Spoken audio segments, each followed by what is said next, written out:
Hello guys. तो आज बहुत ही इम्पोर्टेंट एक स्टॉक लेकर के आया हूँ। ये स्टॉक निफ्टी 50 का है, जैसा कि आप लोगों को पता होगा। और अभी देखेंगे तो ऑटो सेक्टर में काफ़ी अच्छा मोमेंटम चल रहा है और ऑटो सेक्टर का ही एक स्टॉक है जो कि आउट परफॉर्म किया है सारे ऑटो सेक्टर को।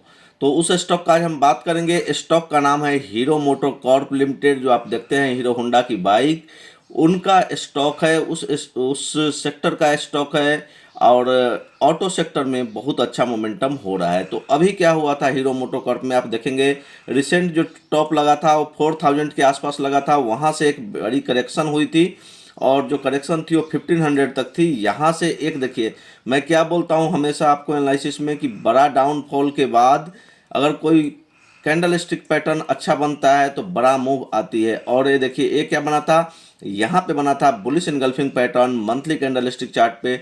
और उसके बाद देखेंगे तो लगातार 6-7 महीने तक तेजी रही।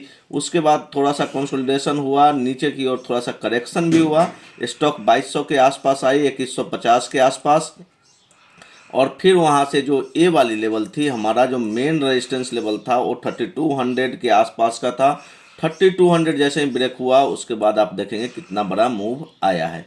अब नेक्स्ट क्या हो सकता है, नेक्स्ट यहाँ पे अगर स्टॉक रुकता है तो मंथली कैंडलस्टिक चार्ट पे भी हमें एक और ब्रेकआउट देखने को मिलेगा और स्टॉक और ऊपर जा सकता है।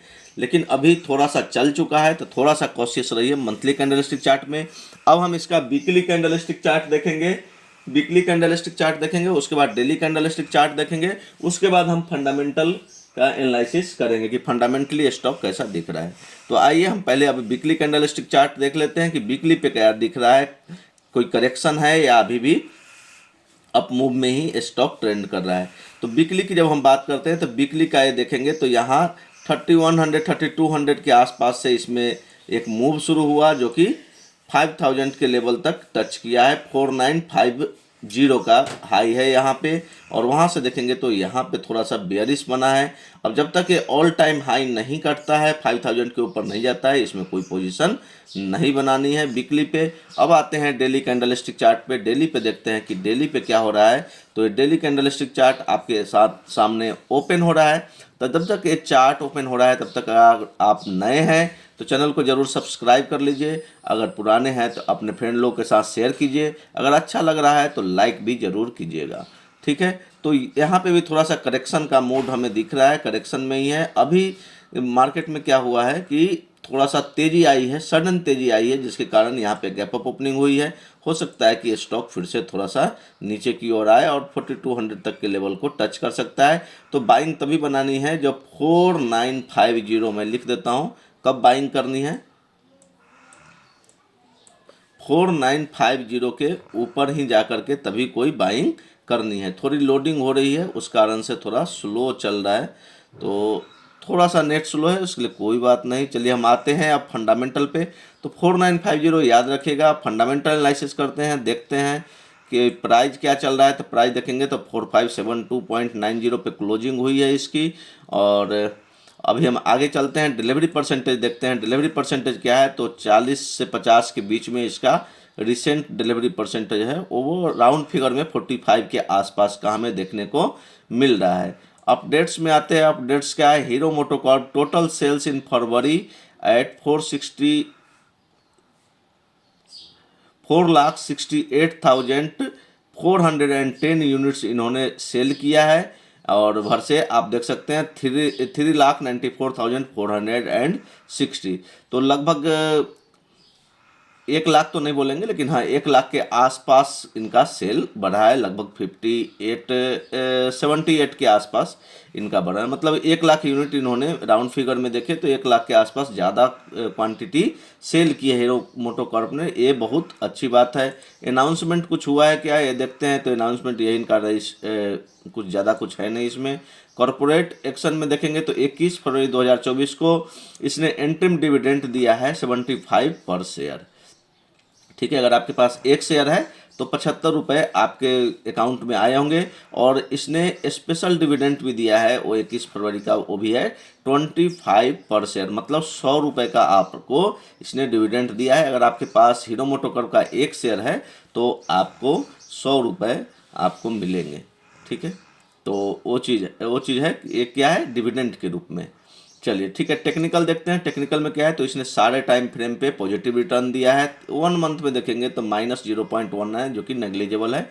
तो सारे टाइम फ्रेम पे इसने पॉजिटिव रिटर्न दिया है। फंडामेंटल देखते हैं कि क्या बता रही है फंडामेंटल इस कंपनी का, इन्वेस्ट करना चाहिए लॉन्ग टर्म के लिए कि नहीं। उसके बाद मैं लास्ट में कंक्लूजन पे आऊँगा कि अभी क्या करना चाहिए। सेक्टर देखेंगे तो ऑटोमोबाइल की कंपनी है, सभी को पता है। सारे लोग हीरो मोटोकॉर्प, हीरो की बाइक यूज किए होंगे मोस्टली, 80-90% लोग। इंडस्ट्री जो है automobile, two wheeler and three wheelers है जो ये सेगमेंट है। हीरो मोटोकॉर्प तो थ्री व्हीलर बनाती नहीं है, टू व्हीलर ही बनाती है, लेकिन ये जो सेगमेंट है वो टू व्हीलर और थ्री व्हीलर के सेक्टर में, इंडस्ट्री में आती है। चलिए, प्राइस हमने देख ही लिया है। मार्केट कैप देखेंगे तो मार्केट कैप जो है 91,601 करोड़ है। यहाँ पे कैटेगरी मिड कैप दिखा रही है, लेकिन ये लार्ज कैप कंपनी है, ठीक है। ये निफ्टी 50 का पार्ट है, ठीक है। तो लार्ज कैप कंपनी है, उसमें कोई डाउट नहीं है। यहाँ पे मिस्टेक हुआ होगा, अभी अपडेट नहीं हुआ होगा ये, ठीक है। इंटरप्राइजेज वैल्यू है तो देख सकते हैं आप। अर्निंग पर शेयर जो है 180 रुपीज़ है। Price to earn P ratio जो है 25.34 है, और इंडस्ट्री का पी 32.51 है। तो अगर इसको पी से कंपेयर करें, इंडस्ट्री के पी से कंपेयर करें, तो स्टॉक सस्ता दिख रहा है। बुक वैल्यू जो है 936.41 है, और प्राइस टू बुक वैल्यू 4.89 है, जो कि थोड़ा सा महंगा जरूर दिख रहा है मुझे। डिविडेंड, लेकिन प्राइस टू बुक वैल्यू आप लोगों को पता हुआ, हम बैंकिंग स्टॉक में देखते हैं। डिविडेंड यील्ड 2.18 है। नंबर ऑफ शेयर सब्सक्राइब जो है वो है 19,99 लाख, मतलब लगभग राउंड फिगर में देखेंगे तो 20 crore share subscribe face value 2 का है। फाइनेंशियल देखते हैं, उसके बाद जो मेन इंडिकेटर होता है हमारा शेयर होल्डिंग पैटर्न, वो देखते हैं कि उसमें क्या चेंजेज आए हैं। फाइनेंशियल इनका सही है, कोई दिक्कत है नहीं इसमें। शेयर होल्डिंग पैटर्न जो होता है मेन थीम होता है हमारा। तो प्रमोटर की जो होल्डिंग है वो बिल्कुल कांस्टेंट है, 34.76 हुई। थोड़ी सी पॉइंट में कम है तो वो कोई माने नहीं रखता है, तो वो बिल्कुल इंटैक्ट है। पब्लिक की होल्डिंग भी एकदम बिल्कुल इंटैक्ट है, थोड़ी सी 1 पॉइंट बढ़ी है। इसमें देखते हैं एफआईआई की होल्डिंग कितनी है। तो एफआईआई की होल्डिंग अगर दिसंबर 2022 में देखें तो 27.48 थी, जो कि अभी बढ़ करके 28.34 हो गई है, मतलब लगभग 1% होल्डिंग इसकी बढ़ गई है। डीआईआई की होल्डिंग देखेंगे तो 27.29 थी दिसंबर 2022 में, जो कि बढ़ करके 28.10 हो गई है दिसंबर 2023 में। तो ये भी लगभग 1% के आसपास बढ़ी है।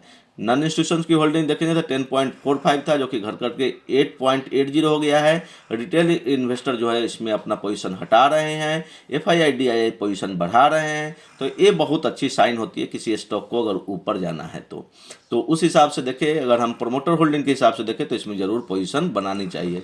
म्यूचुअल फंड की होल्डिंग देखते हैं तो सारे जो भी कोटक फ्लेक्सी कैप फंड है, एसबीआई ब्लू चिप फंड है, कोटक मल्टी कैप फंड है, सारे ने इसमें इन्वेस्ट करके रखा है। तो डरने की कोई बात नहीं है। अगर किसी के पास है तो इसको आप इजीली होल्ड कीजिए और होल्ड करके लंबे समय के लिए इन्वेस्टेड रहिए। चलिए देखते हैं ऑप्शन चेन, फिर लास्ट में मैं कंक्लूजन बताऊंगा कि अब इसमें करना क्या है। तो ऑप्शन चेन में कॉल साइड में देखेंगे तो 4600 के लेवल पे मैसिव कॉल राइटिंग हुई है।